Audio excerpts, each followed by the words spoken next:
신종호의 마켓뷰입니다. 11월은 회복의 달이라고 할 수 있을 것 같습니다. 연말 나아가 2024년을 앞두고 이런 11월의 분위기를 잘 만들기 위해서는 섹터별로 펀더멘트를 좀 점검해 봐야 되는데요. 오늘은 좀 조선업에 대해서 그리고 기자재에 대한 전체적인 아이디어 한번 가져가 보도록 하겠습니다. 이분 모시고 자세한 얘기 나눠보도록 하겠습니다. 한승한 SK증권 연구원 나와 있습니다. 안녕하세요. 네, 안녕하세요. 네. 월요일 아침 비가 와갖고 좀 출근하기가 좀 힘드셨을 텐데 이렇게 자리 같이 해주셔서 감사합니다. 오늘의 주제를 보면서 조선기자재 얘기를 좀 드리려고 하고 있는데요. 호재에도 백고동이 잠잠하다.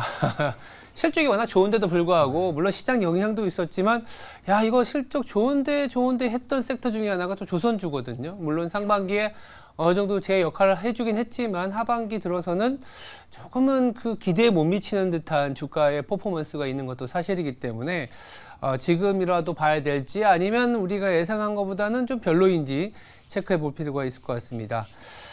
제가 이제 말씀드린 것처럼 이 조선 3사 같은 경우에는 실적이 굉장히 좋았어요.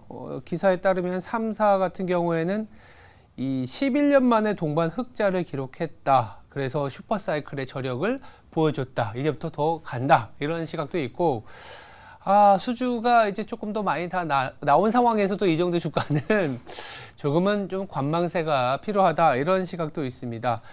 2024년에 대한 이 조선업계 실적 성장, 일단 이 부분부터 좀 지켜봐야 될 것 같아요. 네, 조선 3사 모두 현재 한 2년에서 3년치 이상의 수주 잔고 충분히 지금 쌓아두고 있고요.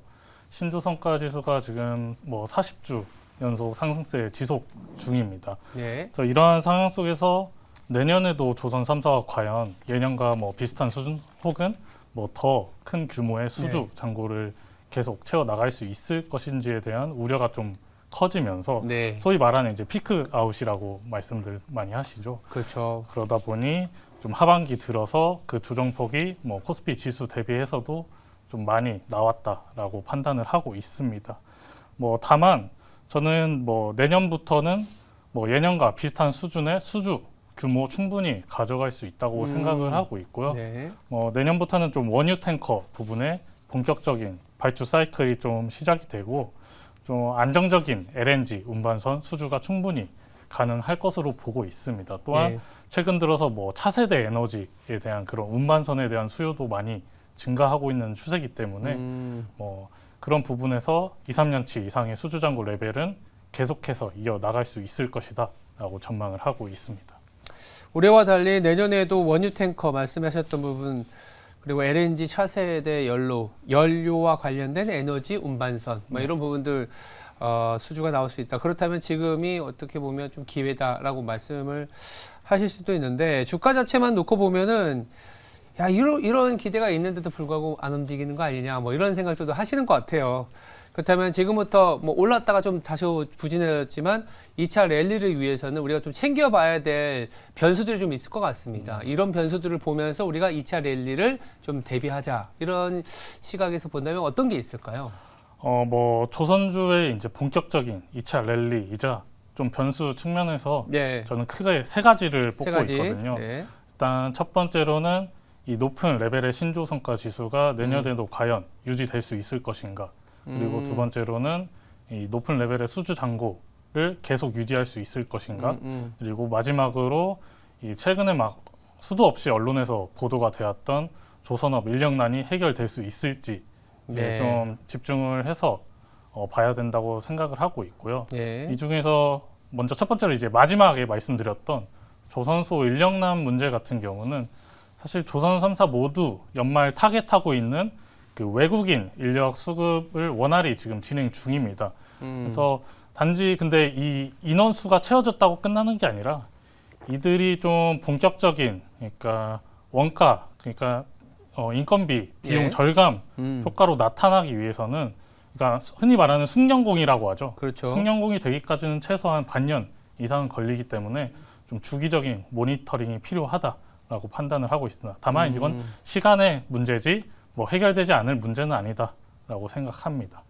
그리고 첫 번째로 말씀드렸던 이 신조성과 지수 그렇죠. 높은 레벨을 계속 유지할 수 있을지 저는 계속 내년에도 유지가 된다고 전망을 하고 있고요. 예. 그에 대한 좀 근거를 제가 좀 선종별로 좀 나눠서 말씀드릴 수 있을 것 같아요. 네. 일단 첫 번째로 이 가장 많은 큰 규모의 선대를 자랑하고 있는 벌커와 탱커 같은 경우는 이 두 선종 모두 지금 선대 부족 상황이거든요. 공급이 부족하다. 네, 맞습니다. 게다가 노후 선대 비중이 꽤 높은 선종들입니다. 다른 선종 대비해서. 교체 수요도 있다 이 네, 말씀이시군요. 네. 그래서 벌크선 같은 경우는 이미 작년부터 뭐 중국의 주요 경기 지표들이 굉장히 부진했었고 이에 따라 그 건화물 운임 지수인 BDI가 약세가 계속 지금까지 이어져 왔습니다. 그래서 좀 성과 측면에서는 좀 하단은 어느 정도 계속 다져진 상황이다라고 판단을 하고 있고 네. 탱커 같은 경우는 일단 이 조선소 입장에서 실적 개선세를 보여줘야 되는 시점에서 이 원유 탱커를 놓고 중국 조선소와 지금 저가수주 경쟁을 전혀 펼치고 있지 않습니다. 네, 그러다 보니 이 두 선종 모두 성과 하락에 대한 그 가능성은 상당히 좀 제한적인 상황이다라고 이해해 주시면 될 것 같고요. 예. 그리고 이와 달리 LNG 운반선 같은 경우는 저는 성과가 내려갈 수 있는 좀 요인은 전혀 없다고 생각을 하고 있습니다. 예. 왜냐하면 지금 뭐 이미 2027년 인도 슬랍까지는 이미 가득 찬 상황이고요. 그리고 최근에 뭐 현대중공업 같은 경우는 마지막 호선 납기가 29년 9월까지 지금 계약이 나오고 있는 상황이기 때문에 건조할 수 있는 그 캐파는 한정적이지만 이 글로벌 LNG 수요 공급 밸런스의 확대는 지금 점진적으로 일어나고 있잖아요. 뭐 신재생 에너지로의 전환이 계속해서 지연됨에 따라 이 브릿지 연료에 대한 글로벌 수요는 계속해서 늘어나고 있는 추세입니다. 그래서 LNG 캐리어 같은 경우는 성과가 오르면 올랐지 내려갈 요인은 많지 않다라고 판단을 하고 있습니다. 그리고 마지막 이제 컨테이너선 같은 경우는 이제 이미 역대 최고의 수주 잔고가 쌓여 있기 때문에 예. 수주 뭐 발주 규모가 그렇게 기대되지는 않으나 뭐 아시다시피 IMO 환경 규제에 가장 민감한 선종이 컨테이너 선종입니다. 이 주요 항로랑 항구를 뭐 빠르게 정기적으로 왔다 갔다 해야 되는 선종이기 때문인데요. 네. 그래서 컨테이너선 같은 경우는 뭐 지금 선사들도 이 친환경 연료를 뭘 쓸 것인지에 대한 정립이 명확하게 되지 않은 상황에서 뭐 테스팅용이라든지 그런 목적에서 친환경 발주는 꾸준히 나아줄 수밖에 없는 선종입니다. 그래서 컨테이너선 같은 경우도 큰 폭의 성과 하락으로 이어지긴 좀 힘든 구조다라고 판단을 하고 있습니다. 네, 일단 뭐 인력난에 대한 얘기 좀 해주셨고 거기다가 신조선가 공급이 부족한 상황이기 때문에 뭐 벌커, 탱커, LNG 더불어서 컨테이너선까지 신조선 가격, 우리가 가격이라고 볼 수 있는 부분들이 저가 수주에 나설 가능성이 없기 때문에 네. 가격이 유지할 수 있다 이런 얘기 주셨는데 보통 보면 또 이제 공급과 수요 항상 이렇게 공급과 수요에 이제 의해서 가격이 결정이 되는데 이제 걱정이 되는 건 수요 쪽 수주가 나올 수 있느냐. 공급 쪽은 그래 우리가 타이트하고 도크도 차 있고 급할 거 없으니까 신조선가를 굳이 내리면서까지 수주하지 않겠다는데 근데 수요자가 수주할 수 있는 사람이 만약에 없다 그러면 어쩔 수 없이 가격이 하락할 수밖에 없는 상황이잖아요. 최근에 이제 수주 잔고가 유지될 수 있다고 얘기는 하는데 이 유지의 가능성에 대해서도 한번 짚어봐야 될 것 같아요. 네, 방금 말씀드렸던 세 가지 조건 중에 두 번째 조건이 이제 수주 잔고 그렇죠. 레벨을 네. 계속 유지할 수 있는지가 그렇죠. 관건이 될 것 같아요. 내년부터는. 근데 저는 내년에도 이 정도의 레벨의 그 수주 잔고는 계속 유지할 수 있을 거다라고 전망을 하고 있고 네. 그 근거로는 아까 말씀드린 이 원유 탱커 선대 공급 부족 상황이거든요. 왜냐하면 그동안 이제 탱커 선주들이 이 원유 탱커 발주를 계속해서 지연시켜 왔습니다. 그러다가 이제 올해 하반기부터 이 원유 탱커에 대한 발주 사이클이 어느 정도 시작이 됐습니다.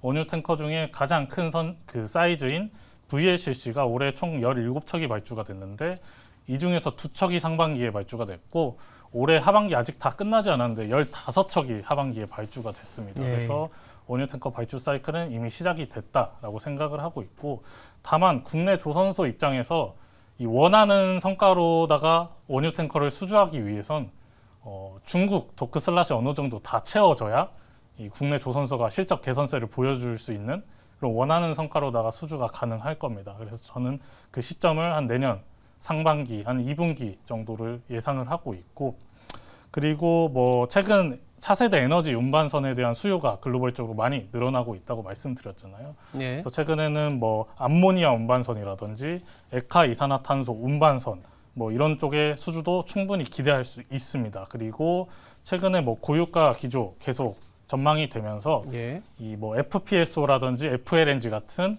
해양 플랜트의 그 투자 확대도 계속 늘어남에 따라 일반 상선이 아닌 해양 플랜트 수주도 충분히 채워 나갈 수 있다라고 전망을 합니다. 일단 시장에서 바라보고 있었던 여러 가지 우려 요인들에 대해서 신조성과라든지 인력난, 더불어서 수주 잔고의 가능성, 유지 가능성도 이제 짚어주셨기 때문에 기자재로 넘어가기 전에 그렇다면 이러한 상황에서 주가가 많이 하락해 있으니까 우리 조선주에 대해서 단기, 중기 아니면 이제 최선호주 이거 한번 짚어놓고 한번 넘어가 볼까요?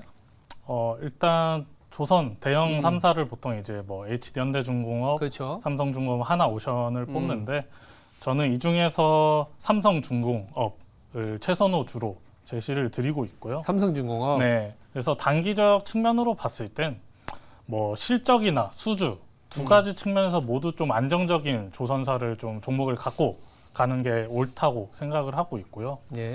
실적 측면에서 보자면 조선 3사 중에는 이 삼성중공업이 가장 안정적인 흑자 기조 유지하고 있고 연초에 가이던스 제시했던 영업이익 2천억 달성도 올해 무리가 없을 것으로 예상이 되고 올해 수주 목표 잡아놨던 95억 불도 무난하게 초과 달성 가능할 것으로 보고 있습니다.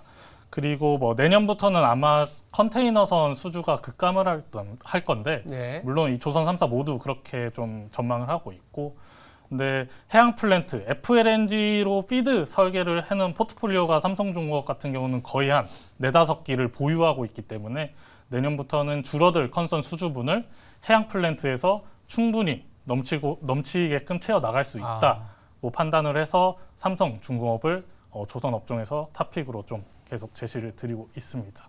네, 단기적으로 그러면 이제 약간 중장기적으로 물론 삼성중공업도 내년에 생각보다 수주를 잘 할 수 있기 때문에 네. 중기적인 측면에서 괜찮은데 또 하나 조금 더 길게 봤을 때 괜찮은 종목이 있을 것 같거든요. 이보다 좀 중장기 관점에서 보자면은 대형 3사보다는 이 현대미포조선 네. 중소형 선박을 건조하는 이 현대미포조선을 좀 저는 좀 추천을 드리고 네. 그 근거로는 현재 뭐 현대미포조선이 조선소들 중에서는 건조가 좀 지연이 좀 일어나면서 실적이 예상보다는 좀 많이 하회를 했으나 네. 내년 상반기까지 해서 이 저성가 건조 물량이 다 소화가 될 것으로 예상이 됩니다. 그래서 내년 하반기부터는 뭐 LNG 이중 연료 컨테이너선, 그러니까 고성가 물량이 본격적으로 건조가 되고요. 그리고 올해 가장 수주세가 좋았던 그 MRPC 선이 25년부터는 좀 본격적으로 건조에 잡히기 시작하면서 현대미포조선 같은 경우는 앞으로 좋아질 일밖에는 안 남았다라는 측면에서 좀 추천을 드리고 대형 3사 대비해서 또 강점은 이 중소형 선박을 건조하는 회사다 보니 이 건조 리드 타임이 상대적으로 짧습니다. 그래서 이익 개선 돌아오는 그런 좀 시간이라든지 이익 개선 폭도 대형 3사 대비 한 내년 하반기부터는 좀 빨리 돌 것이다라고 좀 전망을 합니다. 일단 조선사 중에서는 삼성중공업과 현대미포조선을 좀 관심 있게 보자라는 말씀을 주셨고요. 조선 얘기를 하다 보면 당연히 또 이제 부품 기자재 얘기를 안 할 수가 없는데 조선은 상당히 많습니다. 뭐 피팅이라든지 보냉제도 있고 뭐 엔진도 있고 상당히 많은 기자재 업종이 있고요. 그 부분에서도 이제 조선업이 좋아졌을 때 실적이 보다 빠르게 개선되는 기자재 업종이 있을 거고요. 어떤 부분에 조금 더 주목을 해야 될지 짚어봐야 될 것 같거든요. 네. 일단 조선 기자재 업종도 사실 산업별로 좀 많이 나뉩니다. 그렇죠. 보통 3가지를 대표적으로 뽑고 있는데 피팅과 그리고 뭐 보냉제, 그리고 마지막으로 뭐 선박 엔진 산업을 주된 이 기자재 산업으로 뽑고 있는데 네. 저는 이 중에서 이제 선박 엔진 산업 같은 경우는 이 IMO 환경 규제 때문에 중장기적 매력도는 가장 좀 높은 기자재 업종이라고 판단을 하고 있습니다. 다만 이 말씀드렸다시피 컨테이너선, 글로벌 컨테이너선 수주 잔고가 지금 이미 역대 최고 수준까지 쌓여 있는 상황이기 때문에 네. 앞으로의 그 친환경 발주 규모 자체에서는 좀 기대가 되지 않는 부분이고요. 그러다 보니 물론 내년부터 만약에 원유 탱커 발주 사이클이 시작이 되면은 선박 엔진 업체들의 그 외형 성장까지는 이어질 수 있으나 좀 질적 성장까지 많은 좀 폭을 기대하기는 좀 어렵다라고 판단해서 선박 엔진 산업 같은 경우는 단기적보다 좀 중장기적 관점에서 접근하는 것이 좀 더 유효한 투자 전략이다라고 판단을 하고 있습니다. 네. 그리고 두 번째로 이제 본행제 산업 같은 경우는 앞서 말씀드렸다시피 신재생 에너지로의 전환이 계속해서 지연되고 있는 상황이고요. 그러다 보니 이 브릿지 연료 역할을 하고 있는 LNG에 대한 글로벌 수요 공급 밸런스의 확대는 점진적으로 늘어날 수밖에 없는 구조입니다. 그래서 좀 글로벌적으로 안정적인 LNG 운반선에 대한 수준은 계속해서 이어질 수밖에 없고요. 그리고 더군다나 이제 최근 들어서 원래 이제 주요 고객원이 아니었던 하나오션 같은 경우는 N596 슈퍼플러스 타입부터 국내 본행제 업체에 강화폴리 우레탄 폼이 사용되기 시작하면서 그 제한돼 있던 매출 상방이 좀 해소가 됐다. 그리고 중국이 이번에 새로운 4개 조선사가 LNG 캐리어 건조 사업에 뛰어들었는데 이 4개사 모두 이 국내 본행제 업체에 강화폴리 우레탄 폼이 사용되는 마크3 타입을 다 채택을 했습니다. 그래서 이 중국 조선사양 일부 물량도 국내 본행제 업체의 수주로 이어질 가능성이 높아졌고요.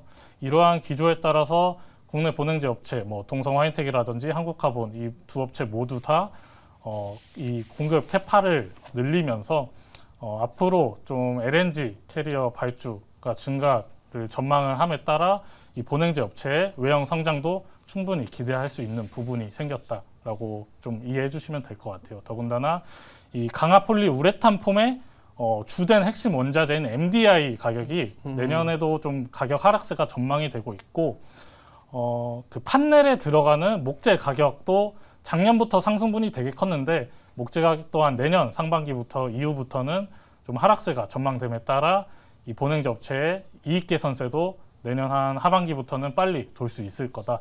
그래서 결론적으로 말씀드리자면 본행제 산업은 최소 한 25년에서 26년까지는 업사이드 좀 안정적으로 가져갈 수 있다라고 판단을 하고 있습니다. 네, 알겠습니다. 본행제 얘기도 했고 여러 가지 얘기해서 저희가 시간을 좀 더 투자해서 얘기를 하고 싶은데 좀 아쉽습니다. 근데 이제 보다 중요한 건 조선 산업이 기자재도 있지만 조선업 전체를 우리가 지금 봐야 될 시점이라는 부분에 대해서 나눴기 때문에 투자자분들께서는 이제 뭐 사야 되지 할 때 조선업을 한 번은 더 챙겨보실 필요가 있을 것 같습니다. 네, 지금까지 한승한 SK증권 연구원이었습니다. 감사합니다. 감사합니다.